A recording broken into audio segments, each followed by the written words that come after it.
Tim Lovett, welcome to Listening with Leaders. You are the CEO and one of the founders of a company called Waterloo Turf. You're based in Austin, Texas, and you guys are at the cutting edge, the bleeding edge of franchising artificial turf. Fascinating topic. Tell us a little bit about how you got into this. Yeah, thanks, Doug.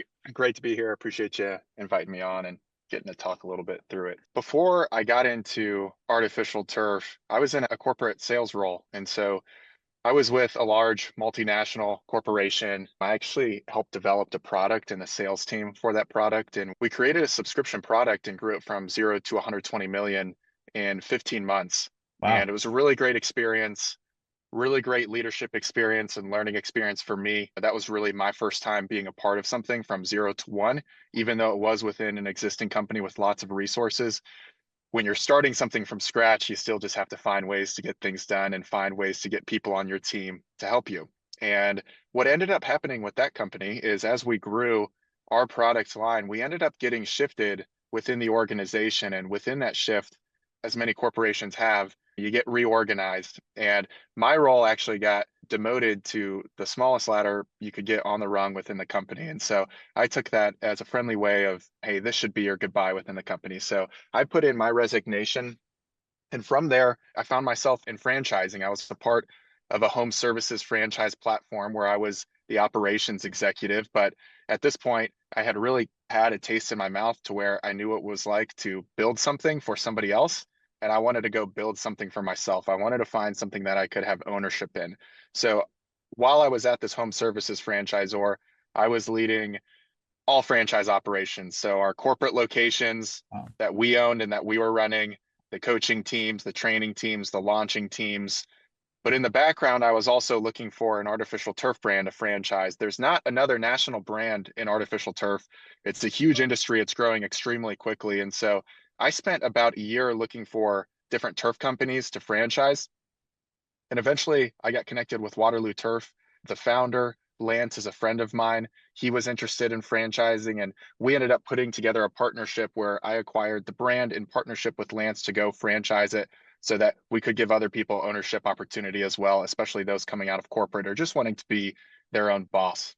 So if you are have these franchisees come in and they're the ones that are out there on the ground selling the product, or did they sub-franchise, or how's the system work? Yep. So Waterloo Turf started in Austin, Texas in 2021. And really, it was built by Lance, who's spent a decade in the artificial turf industry. And what I always like to tell people is that artificial turf, at least from a residential landscaping perspective, it's really only been around for about 15 years or so. Doug, you just mentioned you're in California. Right. It's California and Las Vegas. It's been around for a while, but if you go outside of those two areas, you just can't find anybody who has the amount of experience that Lance has in artificial turf. So he took some of his experience, started Waterloo Turf in 2021, built it, really trying to figure out what was the best way to install artificial turf. And it took him about a decade of experience to figure out what exactly creates a quality install. He then took his systems and processes of a high quality artificial turf install and started Waterloo Turf San Antonio. And for us, really, that's our validation market. And so Lance figured out that this process could be replicated by somebody else who was not him in a different market using the same brand and the same systems and processes. And so that's about the time when Lance and I got connected. We put together the partnership. And what we do is we have people come to us who are interested in owning their own business. Sometimes they're in the corporate world, they're executives, like high performing salespeople, similar to the position that I was in. And they're looking for a brand and a concept that they can just go run the play with. They may not have the idea or they may not have the trade knowledge inherent to them, but they do know that they can go execute at a really high level and bring other people into their vision. So we have people come to us to be local business owners and franchisees of Waterloo Turf in markets such as Boise, Fort Collins, Dallas, Wow. Orlando. We have franchisees across the country. They run their own businesses using the processes that Lance spent about a decade refining. Wow. And how long have you been with Waterloo Turf now as the CEO? Yep. So we completed our partnership and officially started franchising in December of 2024. So we are coming up on year number one. Wow. So what gets you really excited and gets you up in the morning and motivated to do this work? Yeah, I think so. One of the things that stood out to me when Lance and I were discussing a potential partnership to go franchise Waterloo Turf is that we were extremely values aligned. And again, I spent about a year looking at artificial turf companies to go franchise. Every business wanted to partner to go franchise their company. There's all sorts of benefits that you can have as a franchisor. And what I found typically is that other companies that I had spoke with were digital marketing agencies and a turf wrapper. They didn't really know much about turf. They just knew a lot about digital marketing, or they were more private equity type folks who were just Mm. looking for the best exit for themselves. But when Lance and I spoke, we were extremely values aligned around the fact that we wanted Waterloo Turf to be about franchise owner profitability. And so, how we've set up over here is to help franchisees really have the lifestyle that my business partner and I experience, where you've got time freedom, financial freedom. And so, that's what motivates me is we're bringing people in. A lot of people are leaving really high paying jobs. This is not a last ditch situation for them. This is really something to where they want to go bet it on themselves and bet it on the artificial turf industry with a national brand backing them to go make a legacy business for their family. And honestly, that's what excites me is we've got the opportunity to work with some really cool people who are all building their own businesses while we get to build a national brand that can support them as well. It sounds like it's not only exciting, but it's keeping you really busy. Oh yeah, we're busy over here. So how do franchisees find you, potential franchisees? Yeah, so there's quite a few different ways for anybody who's new to franchising or isn't extremely familiar with it. There is a network of franchise consultants out Hmm. there, similar to a real estate agent, a buyer's agent, to where they will help you evaluate different franchise options to go with. So we work with quite a few franchise consultants who have individuals that they're working with, whether they're sales executives, law enforcement, former military, or transitioning I know a guy military who like want to be that. a business owner. Yeah, Oh I yeah. know Yeah. David Busker, who writes on LinkedIn a lot about his journeys helping people to decide on what business they want to get involved in. It sounds really interesting stuff.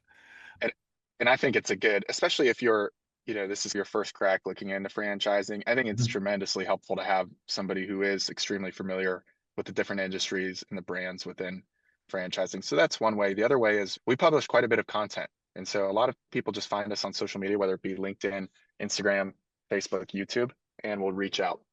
Why would somebody be interested in artificial turf as a business as opposed to something else? There's so many different franchise opportunities out there. What makes your business model attractive? Yeah, I think everybody's got their own reasons. I'll tell you why I got excited about artificial turf. I didn't grow up in the industry like Lance did. I chose artificial turf. And so there's a few reasons why I really liked it. Number one, it's a ginormous industry. I've seen estimates by 2028, the artificial turf industry globally will be worth over $100 billion. dollars. Wow. It's also growing extremely quickly. Depending on where you're finding your research, you'll see anywhere from a 6% annual growth rate to over a 12% annual growth rate. This is a home services industry that is in its very infancy, and I think it's got a lot of runway to go because we have legislative tailwinds behind us through water conservation as well as consumer preferences. The reality is with artificial turf, most of the time we're selling to a homeowner who is tired of paying their water bill because water is expensive, or their local governments have come in and said, you no longer can water your yard. You need to go get zero-scape, hardscape turf so that doesn't require water. Or they no longer want to put chemicals and other fertilizers in their yard because they've got kids and pets rolling around in it. And so our tagline at Waterloo Turf is get your Saturdays back. And so we're certainly trying to play into those tailwinds of people just putting the mower down, not spending their time outside working on the weekend, but inviting their friends over for a barbecue, teaching their kid how to sink a roll a putt in the backyard. So that's at least why I got so excited about it. I remember in the early days, artificial turf, at least for the homeowner, was crappy. I take it that it's the quality of the product that you can acquire now is improved dramatically. Tell us about that. Yeah, I remember it. And I think a lot of people have scarring memories of the Astrodome on Right. TV, and it was just this lime green that just blinded you for days if you ever watched a game in the Astrodome. Yet the reality is that turf has come a long way since AstroTurf and what that turf looked like, at least at that point. The R&D and the research and innovations that they've actually made into the product have made turf a great option for homeowners and facility owners. If you ever see turf at this point, a lot of the new product actually has thatching in it, and it resembles natural grass. You can pretty much purchase any type of turf to resemble any type of natural grass, Hmm. and it looks extremely, depending on what you want it to look like, it can look extremely natural, meaning that there is brown in it. It can look a little bit dead if that's what you want. Not only that, turf is also really great for drainage as well. And it used to be back in the day that you would just roll out just lime green carpet and call it turf, and it wouldn't drain very well. Today, turf drains extremely well, and actually, it drains better than natural grass in a lot of areas. And so, a lot of homeowners who do have drainage issues or areas that have runoff issues will go with turf because it's like installing a giant French drain in your backyard. How fire resistant is this stuff? I asked that because I live in fireland in California. Fires are a big problem here.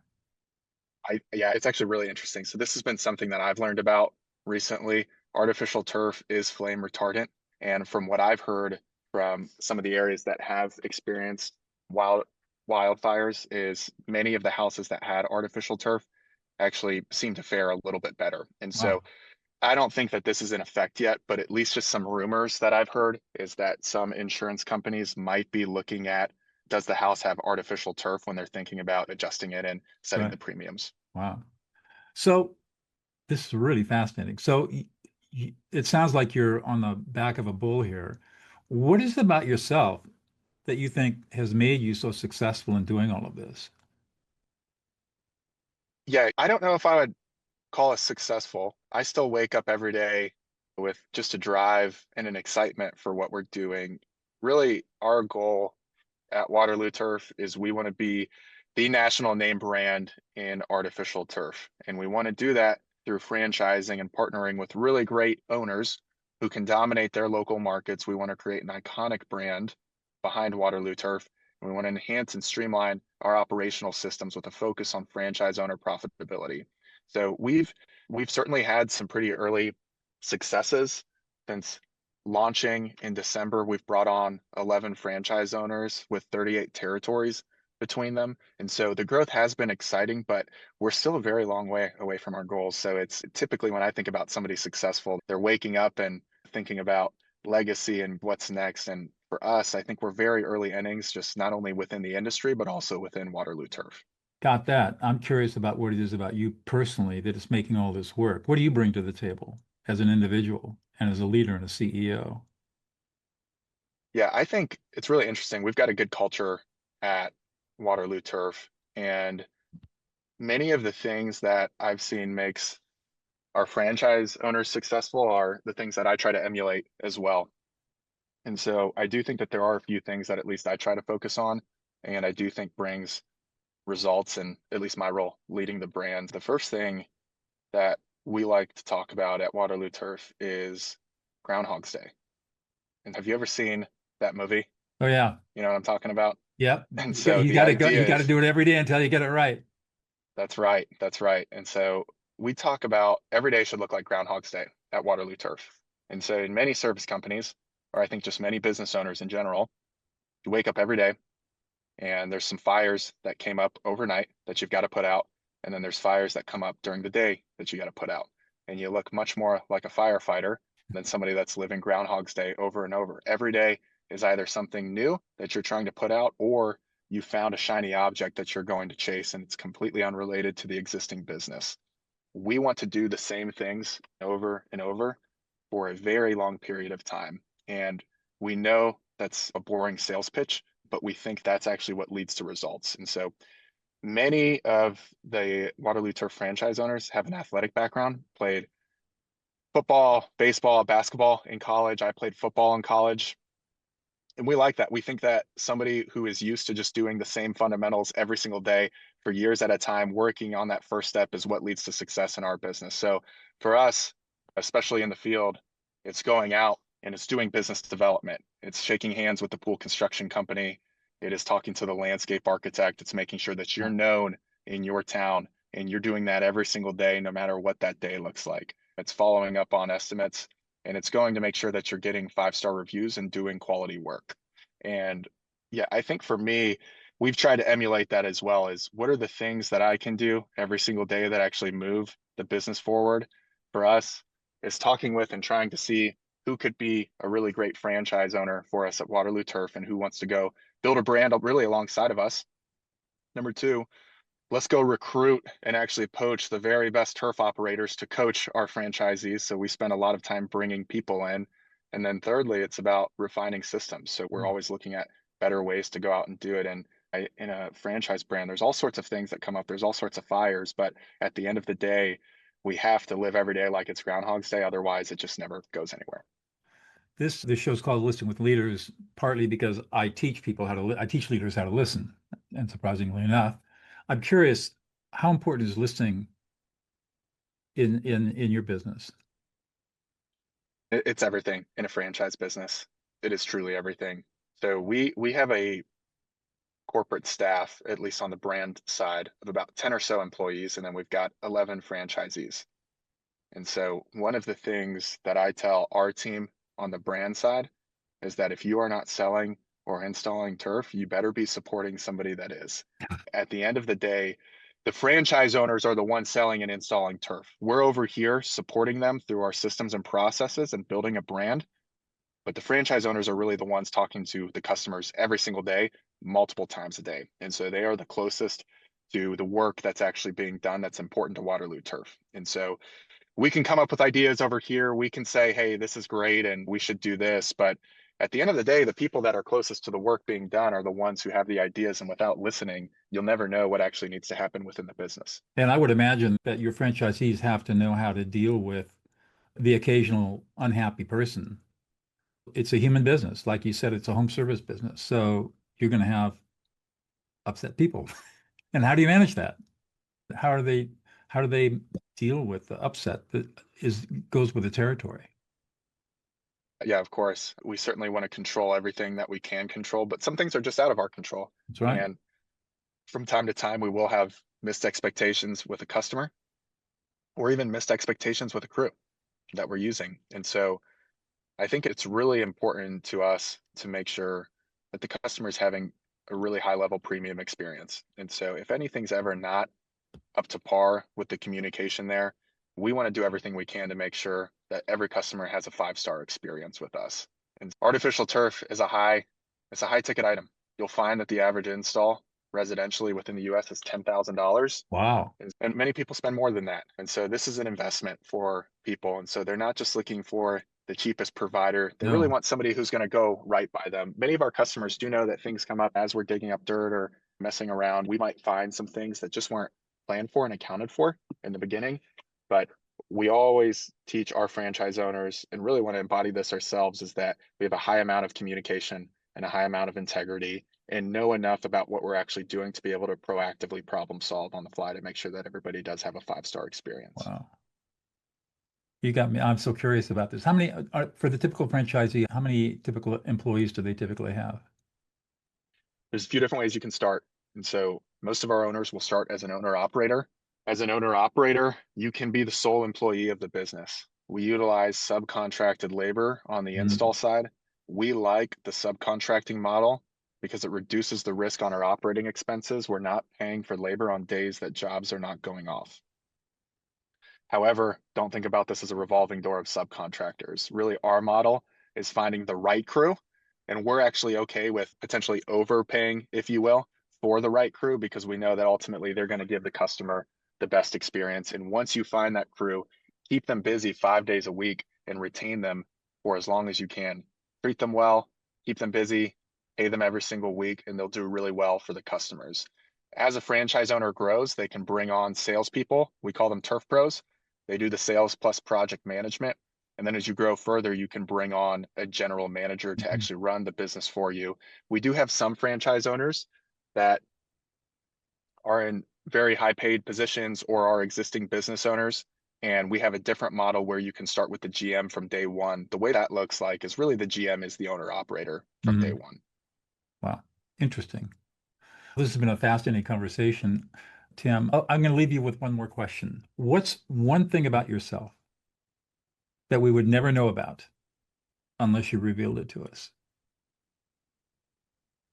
Yeah, I think one thing about actually, I'll tell you a story. And I grew up on a horse farm in Ohio. It was about 30 acres. And I actually spent a lot of my time mowing grass. And I think I've got some scars from it now that I'm in the artificial turf industry. I would spend every Saturday just on a riding mower mowing a pasture. When you grow up in a small town and you think about sales and sales experience, it just sounds like the used car salesman who was in our neighborhood. And nobody really liked that guy. And when I went to college, I met a girl there. And I figured out that I was supposed to be in sales through meeting her. And I'll tell you why. I was talking with her and I wanted to go on a date with her. And I actually I actually had to ask her out 17 times before she said yes. And so I got rejection after rejection. And finally she said yes. Later, she agreed to marry me. She's now my wife. We have 4 kids together, all of which are under 4. Oh, geez. And we've got a really great family. But actually, I think I was in my senior year of college and I was telling somebody about this story and they said, you should go into sales. And I think that's how I started my sales experience and really have just been able to have the opportunity to grow some leadership there and grow some teams. And now it's been great to grow a brand. But yeah, most people don't know that about me. That's great. Sam, thank you so much for your time today. I really enjoyed the conversation. I know that all our listeners have too. Thank you so much. Thanks, Doug.